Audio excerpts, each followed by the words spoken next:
Welcome to Heard and Understood, a podcast from Lipscomb University's Institute for Conflict Management.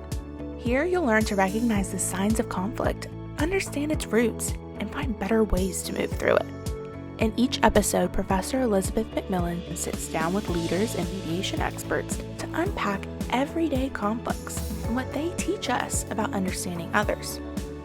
So today, in the spirit of the season, we are going to talk about conflict during the holidays. Oh, yeah. I think sometimes even thinking about the holidays can make folks get a little nervous. I have a joke to start out with. Oh, I love it. I love There's it. an old joke in Reader's Digest back in the day. And they said, it's not Christmas until somebody stands in the middle of the room and yells, "Nobody in this house understands me." It feels like every holiday we've all been to, I think. So I would just like to talk today about some of the underlying causes of why we may feel uncomfortable or tense or get into conflict at the holidays. And more important, what can we do on the front end or in the moment to make it better? What are some tools? Fantastic. Yeah. It's interesting. Let's face it, especially as you get older and as, times change, more people are added to the equation.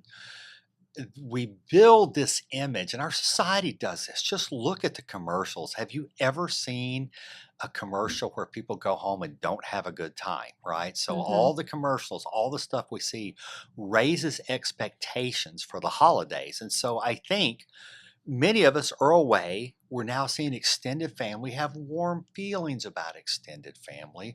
We're going back to be with extended family. And I believe part of the problem is we have raised expectations for that moment.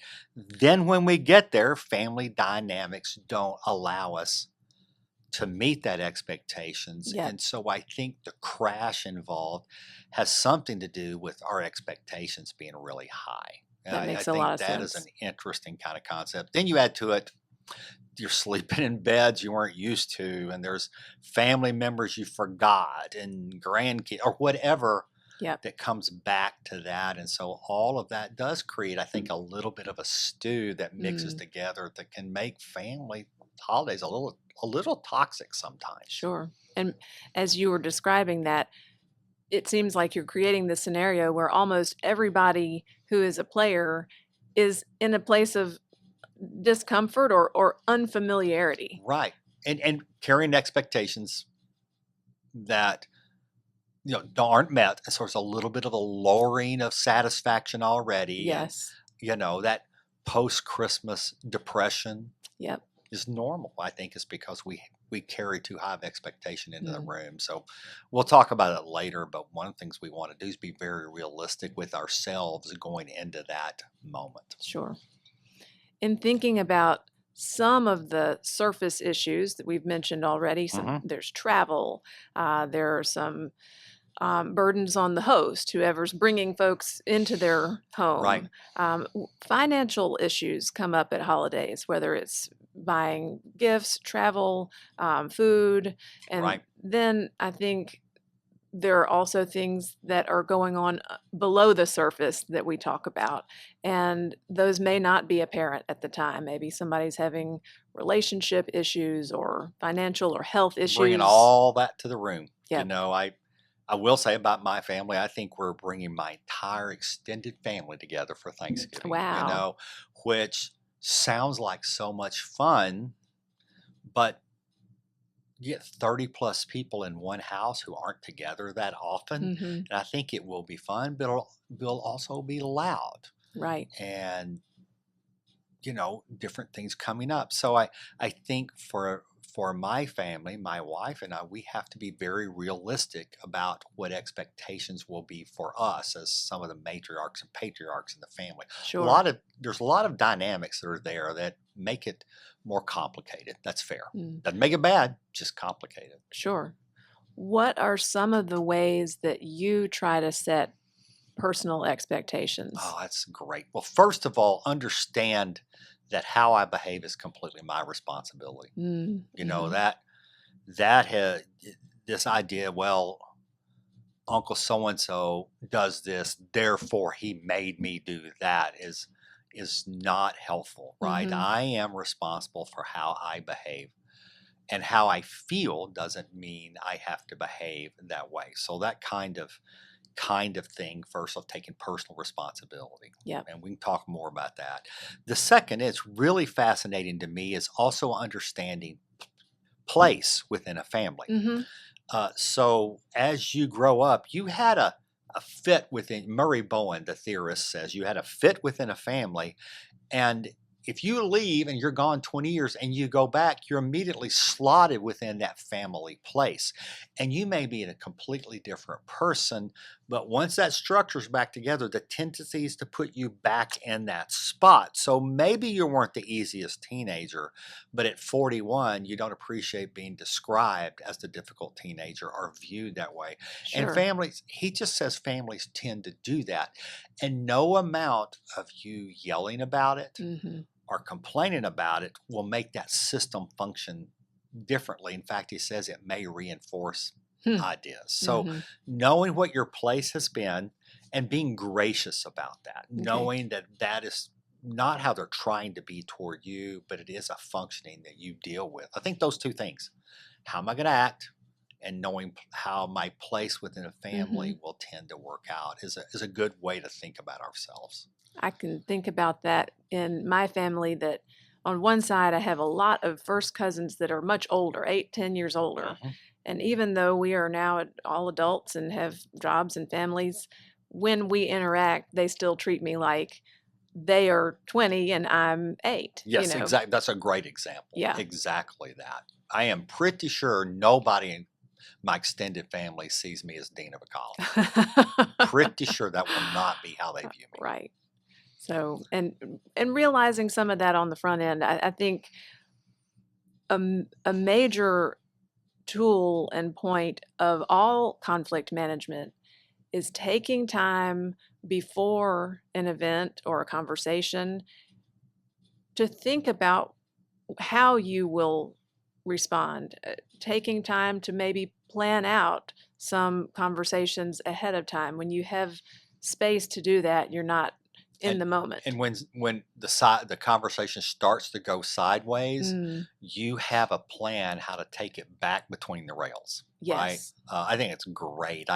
So I taught organizational conflict this weekend, and one of the things I tell our people who want to do consulting in companies is the very same thing.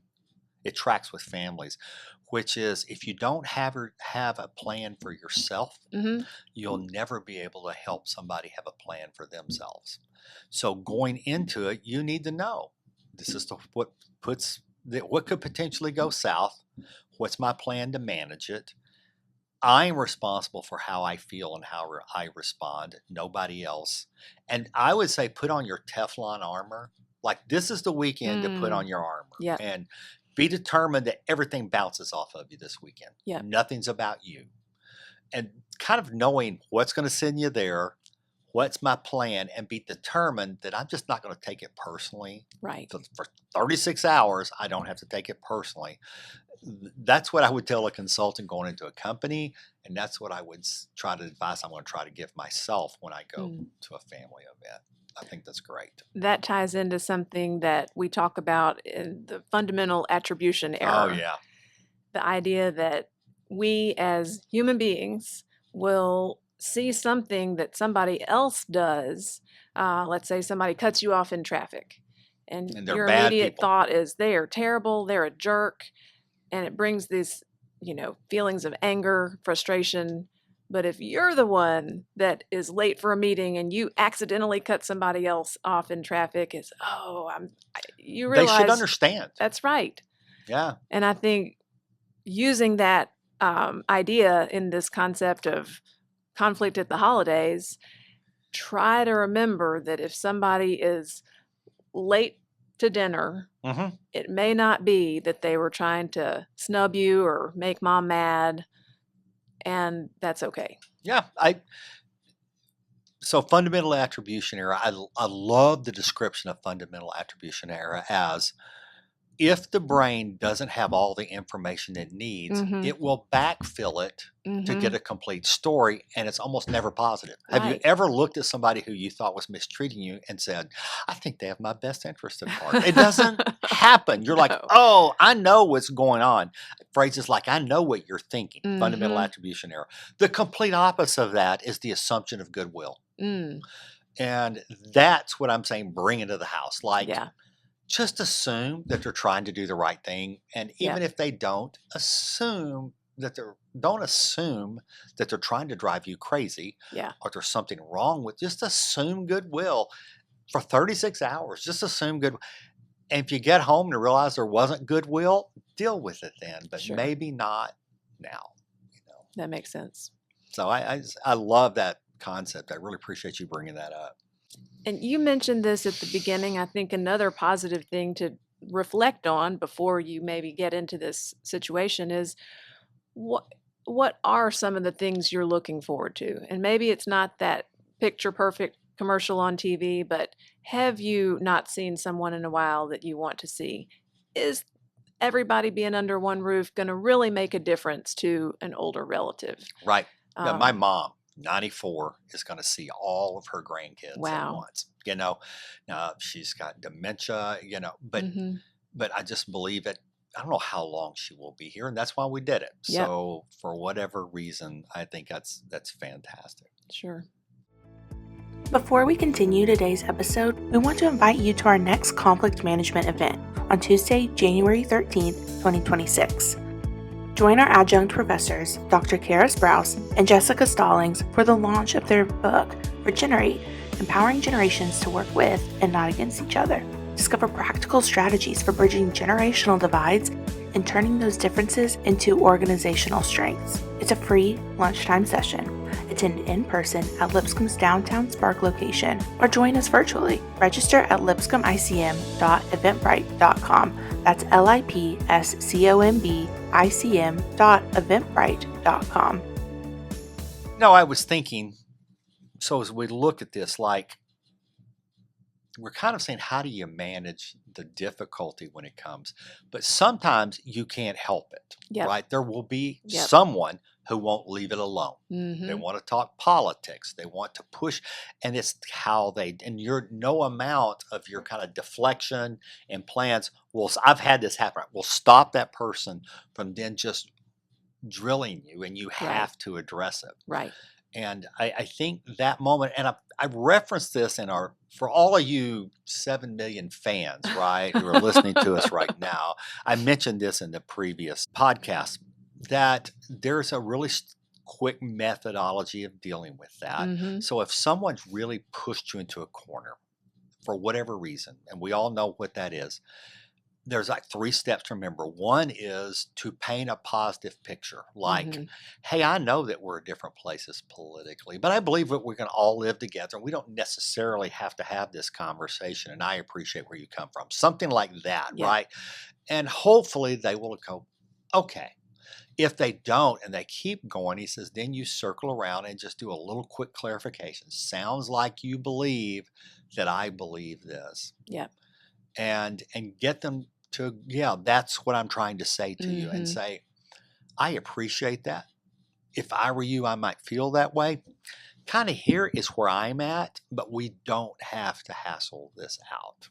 He said, there's a point that you probably may have to set a boundary, like, no, you're not coming to stay with my family next week. I do appreciate that, or no, I'm not switching political parties or whatever.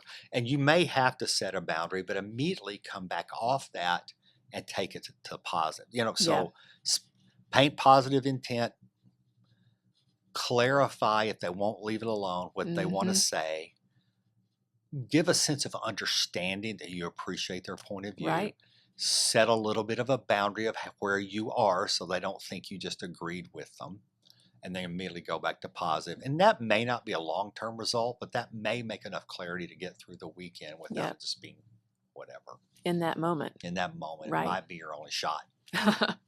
Something else that I think about that we forget sometimes is people love to talk about themselves. Oh, man. And they love to be recognized and acknowledged for the good that they do. And so sometimes if you are in a moment of what do I do or what do I say now, Yeah. asking questions can be one really easy way to move the conversation along. Because that's what they mostly want to do. Sure. This is not about family, but I was doing some consulting with a large healthcare organization recently, and I was speaking to one of their really, really high profile, aggressive docs. And at the end of my session with them, that person stood up and said, "You gave such great advice." And I thought, I don't think I said anything. I mostly just asked, well, what about this? What about that? And then they figured it out and says, your advice was wonderful. And I'm thinking that's a really good thing for me to remember. She just really need to figure it out ourselves and have somebody to dump on. And that, just what's hard is I'm not always that interested in them. True. But I do think I have the obligation. I think I should have the obligation of being in that moment, being a student of that person. Mm-hmm. You don't have to agree with them. Mm-hmm. Even if they assume you do, it doesn't matter.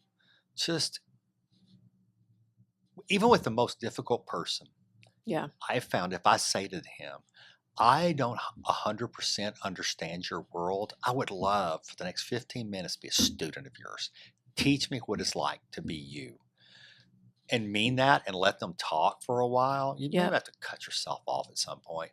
It's stunning how much better they feel about you because you just listened and asked questions. Right. Maybe the holidays aren't the time to fix other people. Maybe that's not our. I think that's a fair point. One way you could also look at this is by pulling back some from your own reactions, maybe by acting interested in somebody that realistically might not be your first choice of interest. Not only are you doing a service to that person, but you are also helping the whole dynamic. Yeah. So you can basically by allowing them to mostly throw up on you, you saved everybody else. That's one. Exactly. That's okay. You can think if of you got this the Teflon on, it just slides right off. It's no big deal. Going in as almost a volunteer. I'm going to be the one. I'm going to attempt to do my best to help make this easier for Joe or Mary or Aunt Sue. I think part of that is kind of going back to what do I want to accomplish? You need to ask yourself going in, what is it I'd like to accomplish this weekend? Mm-hmm.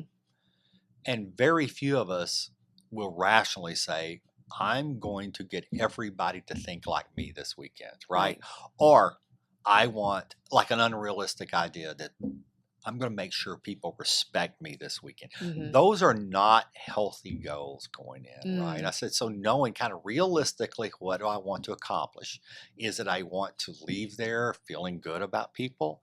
Do I want to have specific people I want to connect with? What is my goal? And that then in that moment, and then using that time to do that and not being derailed because everybody else is bringing their stuff to the table. I think that's huge. And then just trying to be Mr. or Miss Positive. That is, you know me well enough. That's not my first go in life, right? Right. So I'm not one to go, oh, life is great. When people do that with me, generally I'm going, no, it's not. I'll tell you why. But yet that needs to, I think that I need to work on more of that in these holiday moments where I don't know how many more times I'm going to see these people. I'm in my upper 60s at this point, right? So every meeting I have with extended family might be the last one. And the question I want to ask myself going in is, if this is my last gathering of my entire family, did I present the best to me possible, no matter what they did? That's like one I'm thinking about. Right. And, something else that we think about are again, topics of conversation. I have read a little bit about what happens when people have really different worldviews. We're Oh talking even yeah. like conspiracy theories, aliens. And one big piece of advice is to reflect on shared positive memories. That's So great. as we're getting older and we are bringing up children, or we're working with, being with elderly relatives, what can we remember from the past that is positive, that is a happy memory, a funny memory? Humor is also great. And I think helping to move conversations in that direction can open it up for more people to participate. That's great. And I also, we don't have that much time left, so I want to bring up the role of humor Yes. within families, because it can be helpful or dangerous. It can be Mhm. helpful or barbed, right? Mhm. And you'll see a lot of veiled passive aggressive behavior masked as humor. Mhm. So my suggestion on the humor side is, if you're going to make fun of anybody, make fun of yourself. If you're That's going to great. say anything difficult about people or to people, make fun of yourself. Don't tease anybody, even if it looks, because I love to tease. Mhm.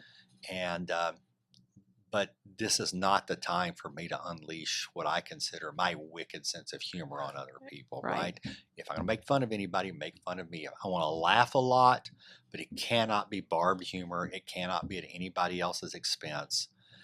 Even if at another time it would have been fine, holidays make it hard. That's a good point. It seems like the theme that I have heard through this conversation is the idea that we have a lot of power over what we can bring to a holiday gathering, whether it's pre-preparation or self-reflection. And then once we're there, we control our own behavior. And that's I want to make sure that's all we control. I mean, we don't, Mhm. I had a student recently who was complaining about how other people treated her, Mm. and wanted to know what she could do to get other people to treat her differently. And I said, Mhm. that's the wrong question. The question is, what can you do to self-manage Mm. while you walk out who you are, while they learn to treat you differently? But it is not, you don't have the power to control other people, Mhm. and especially a family that's in kind of a forced place where Yeah. you're back in that. You may be sleeping in your own bedroom. Hmm. Your mother remembers you at 15. All these things are playing into that. That Mhm. is not a productive time to say, I'm an adult, and act like a child while you do it. So I think that's a big thing. And I want to remember myself. And we don't grow out of this. Like I said, I am not a spring chicken, and I still struggle with the same kinds of things I did when I was 21. Yep. Well, I hope these tools and these ideas maybe sparked some of y'all to think about how to approach the holidays in a new way. And I wish you a Merry Christmas and Happy New Year, and we'll talk to everybody in 2026. Same for you. Great. Have a great holiday, and we'll see each other again. All right.